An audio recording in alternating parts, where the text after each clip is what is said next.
Как сделать инверсию кадра, или как его еще называют эффект негатив. Переходим в окно эффектов и в поиске пишем по-английски invert. И перетягиваем эффект на клип. Если будут трудности с написанием и поиском, на экране я написал путь к этому эффекту.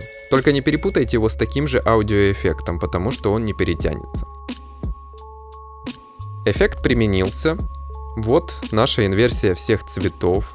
Все такое инвертированное, странное, необычное. Но также рекомендую заглянуть в окно Effect Controls и выбрать разные варианты отображения.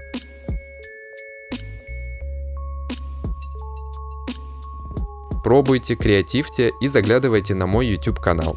До встречи!